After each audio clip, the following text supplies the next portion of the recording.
Bacteria के cell structure को देखें तो कुछ इस प्रकार का होता है। Bacteria unicellular prokaryotic cell structure और किंगडम मोनेरा के अंतर्गत आता है। आकार 0.15 माइक्रोमीटर से लेकर 15 माइक्रोमीटर तक होता है। इसका व्यास 0.15 माइक्रोमीटर से लेकर 0.30 माइक्रोमीटर तक होता है। इसकी खोज 1675 में हॉलैंड के वैज्ञानिक एंटोनी वॉन लीeuwenhoek ने की थी। लीeuwenhoek ने इसकी खोज एक विशेष स्पेशल एक्सपेरिमेंट के दौरान की थी। उन्होंने अपने दांतों के बीच फंसे हुए मैल को निकालकर माइक्रोस्कोप में ऑब्जर्व करके देखा और इस प्रकार बैक्टीरिया की खोज हुई। बैक्टीरिया के पूरे स्ट्रक्चर को जानने से पहले सबसे पहले इसके कैरेक्टर को देख लेते हैं। कुछ बैक्टीरिया में इस प्रकार के क्लोरोफिल पाए जाते हैं, जिसके कारण प्रकाश संश्लेषण के दौरान अपना फूड पार्टिकल्स निर्माण करने के बाद इसे ऑटोफेजिक बोला जाता है।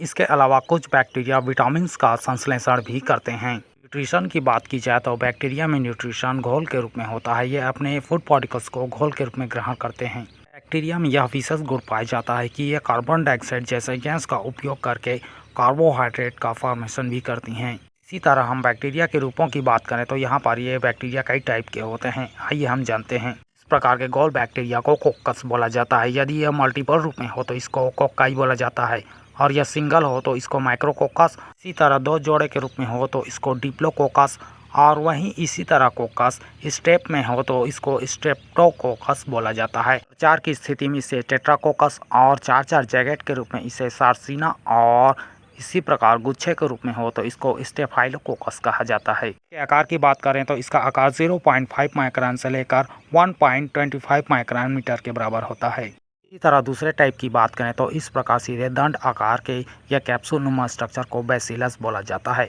और यह दो के रूप में हो तो इसको डिप्लोबैसिलस और स्टेप में हो तो इसको स्टेप्टोबैसिलस बोला जाता है। इसी तरह तीसरे प्रकार के बैक्टीरिया की बात करें तो तीसरा प्रकार का बैक्टीरिया कुछ इस प्रकार का होता है। इसे स्पाइलियम बोला जाता है। का आकार कार का स्क्रू आकार का होता है। उदाहरण के तौर पर आप जिस बैक्टीरिया को देख रहे हैं उसका नाम स्पाइरिलियम वोल्टियोनम है। व्यास 0.5 माइक्रोन से लेकर 3 माइक्रोन मीटर तक होता है और वहीं इसकी लंबाई 10 से 15 माइक्रोन मीटर तक होता है। इसी तरह चौथे बैक्टीरिया की बात करें तो चौथा बैक्टीरिया कुछ इस प्रकार अल्प विराम के चिन्ह के रूप में दिखाई देता है। इसे कोमा बैक्टीरिया कहा जाता है। उदाहरण के तौर पर आप जिस बैक्टीरिया को देख रहे हैं वह है विब्रियो कॉलेरी। बैक्टीरिया एक प्रकार के माइक्रो ऑर्गेनिज्म होते हैं और इसे हम विशेष रूप से कीटाणु के नाम से भी जानते हैं। इसके पूरे स्ट्रक्चर को देखें तो कुछ इस प्रकार के बैक्टीरिया के सबसे ऊपरी सिरे पर इस प्रकार रोमिल स्ट्रक्चर पाए जाते हैं, जिसे फिम्बरी या पिलाई बोला जाता है। यह बैक्टीरिया के प्रचलन में सहायता करता है और इसके जस्ट नीचे पॉलीसेकेराइड्स का बना हुआ एक आवरण पाया जाता है। जिन बैक्टीरिया में इस प्रकार के आवरण पाए जाते हैं वे रोगवाही या पैथोजेनिक होते हैं।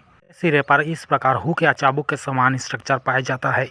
फ्लैजिला बोला जाता है जो इसके प्रचलन में सहायता करता है। बाहरी आवरण का स्ट्रक्चर देख लेने के बाद अब हम बैक्टीरिया के इंटरनल पार्ट को देखने की कोशिश करते हैं और इसके इंटरनल पार्ट में बहुत सारे स्ट्रक्चर दिखाई पड़ते हैं। सबसे पहले हम इसके बाहरी आवरण को देख लेते हैं। बाहरी आवरण में इस प्रकार के एक निश्चित सेल वॉल पाया जाता है। वाल के निश्चित रूप से पाए जाने के कारण 1829 में एरेनबर्ग ने इसका नाम बैक्टीरियम रखा और इसी के नाम के आधार पर इसका नाम बैक्टीरिया पड़ा। इसके जस्ट नीचे फास्फोलिपिड और प्रोटीन की बनी सेल मेम्ब्रेन पाई जाती है। तरह फ्रेंड्स अगले और स्ट्रक्चर को देखें तो यहाँ पर सेल में इसके और ऑर्गेनल के रूप में बहुत सारे स्ट्रक्चर पाए जाते हैं, जिसमें इसके सेंटर में इस प्रकार न्यूक्लियोइड स्ट्रक्चर पाया जाता है। 700 से 1400 माइक्रोन मीटर वाले लंबे हेलिक्स के रूप में स्ट्रक्चर होते हैं।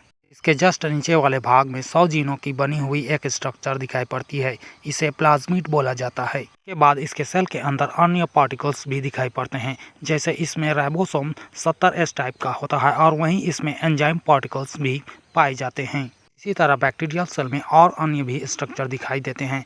यहाँ पर कुछ प्लाज्मा मेम्ब्रेन से जुड़ी हुई इस प्रकार वलित संरचना के रूप में स्ट्रक्चर दिखाई देता है। इसे मिसोसोम बोला जाता है जो माइटोकॉन्ड्रिया की ही भांति कार्य करता है। इसके बाद इसके बिसाइड में mRNA और राइबोसोम पार्टिकल मिलकर इस प्रकार के स्ट्रक्चर बनाते हैं, जिसे पॉलीसोम बोला जाता है। इसके अलावा कुछ बैक्टीरिया में इस प्रकार नलिका आकार के क्लोरोफिल भी पाए जाते हैं। इसके बाद बैक्टीरिया के अगले सिरे पर इस प्रकार वैक्यूल नुमा संरचना होते हैं जो फूड वैक्यूल होते हैं।